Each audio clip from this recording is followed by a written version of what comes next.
Hello বন্ধুরা, 1957 সালে ইংল্যান্ডের শহর নিউক্যাসেলে একটা মেয়ের জন্ম হয়। সেই মেয়েটির নাম রাখা হয় মেরি বেল।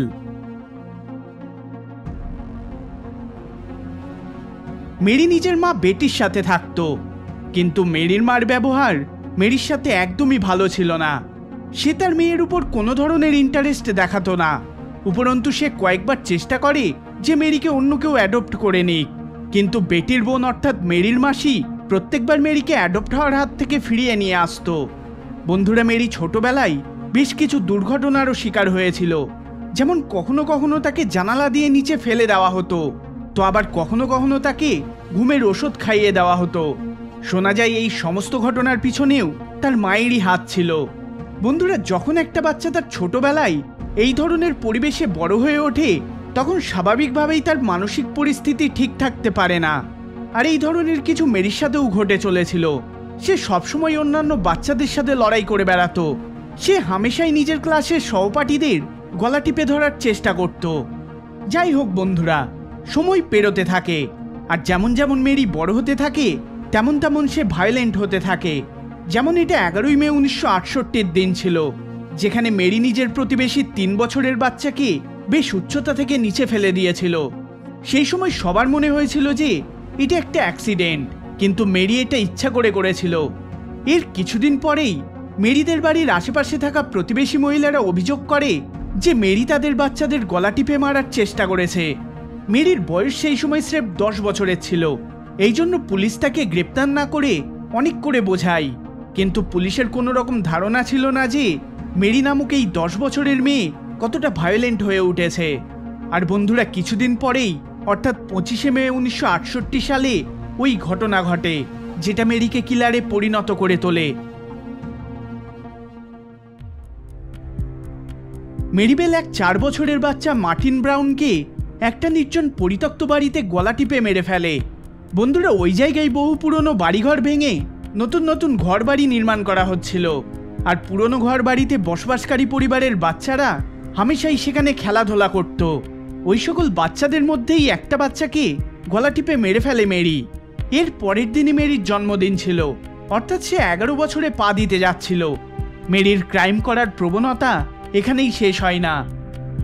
এরপরে মেরি নিজের এক বন্ধু নর্মার সাথে বাচ্চাদের একটা স্কুলে ঢুকে পড়ে, আর সেখানে সে কাগজে লেখে যে আমি ওই বাচ্চাকে হত্যা করেছি, আর আমি এরপরে আরও বাচ্চাদের হত্যা করব। কিন্তু স্কুলের টিচাররা মনে করে যে মেরি এই সমস্ত কিছু মজা করার জন্য লিখেছে। কিন্তু কিছু সপ্তাহ পরে আরও একটা বাচ্চা মেরির শিকার হয়ে যায়। এটা 31শে জুলাইয়ের দিন ছিল, যখন মেরিবেল নিজের বন্ধু নর্মার সাথে মিলে এক 3 বছরের বাচ্চা ব্রায়েন হাউকে গলা টিপে মেরে ফেলে। এইবার তারা এই বাচ্চার মৃতদেহটিকে কাঁচি দিয়ে খুব খারাপভাবে কেটে ফেলে। এই বাচ্চাটাও মেরির এলাকাতে থাকতো। বন্ধুরা, মেরিবেলের এলাকাতে 2টো বাচ্চার হত্যা হয়ে গিয়েছিল। পুলিশ এবার সজাগ হয়ে ওঠে। ইনভেস্টিগেশনের সময় পুলিশ একটা মুখ্য জিনিস জানতে পারে। তারা ব্রায়েনের মৃতদেহ থেকে জানতে পারে যে ব্রায়েনকে হত্যা করার পিছনে কোনো বাচ্চার হাত রয়েছে, কারণ তার গলা ততটা প্রেসার দিয়ে টিপে হত্যা করা হয়নি। অর্থাৎ এটা কোনো বাচ্চার কাজ বলে মনে হচ্ছিল। এই সন্দেহের কারণে পুলিশ ওই এলাকার সমস্ত বাচ্চাদের জিজ্ঞাসাবাদ করতে শুরু করে দেয়। বন্ধুরা, মেরি এবং তার বন্ধু নর্মা এই ইনভেস্টিগেশনের দরুন আজব রকম ব্যবহার করে চলেছিল। পুলিশ এটাও জানতো যে মেরিকে ওই দিন 3 বছরের ব্রায়েনের সাথে ঘুরে বেড়াতে দেখা গিয়েছিল। অর্থাৎ পুলিশ এখন মেরির উপর সন্দেহ করতে শুরু করে। তারা পুনরায় মেরিকে জিজ্ঞাসাবাদ করে। মেরি এবার ঘাবড়ে যায়। সে একটা মিথ্যা গল্প বানিয়ে পুলিশকে বলে যে সে ওই দিন একটা ছেলেকে কাঁচির সাথে দেখেছিল।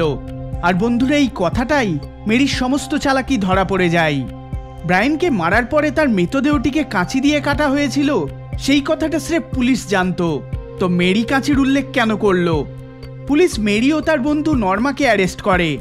এই কেসটি পুরো শহর জুড়ে লোকেদের শকড করে দিয়েছিল। এক 10-11 বছরের মেয়ে যে 2জন বাচ্চাকে হত্যা করে ফেলেছিল। মেরিও যেহেতু বাচ্চা ছিল, সেহেতু তাকে স্রেফ যাবজ্জীবন কারাদণ্ডের সাজা শোনানো হয়। একবার তো মেরিবেল জেল থেকেও পালিয়ে গিয়েছিল, তাকে কিছুদিন পরেই ধরে ফেলা হয়েছিল। যাই হোক বন্ধুরা, 12 বছর পর মেরিকে মুক্ত করে দেওয়া হয়, কিন্তু তার উপর কঠোর নজরদারি চলতে থাকে। যে তার বিহেভিয়ার পুনরায় আগের মতন না হয়ে ওঠে। তার নামও বদলে দেওয়া হয় যাতে সে নিজে নতুনভাবে জীবন শুরু করতে পারে, কারণ ক্রাইম করার সময় তার বয়স অনেক ছোট ছিল। কিন্তু ব্রিটিশ মিডিয়া তার পিছন ছাড়ে না।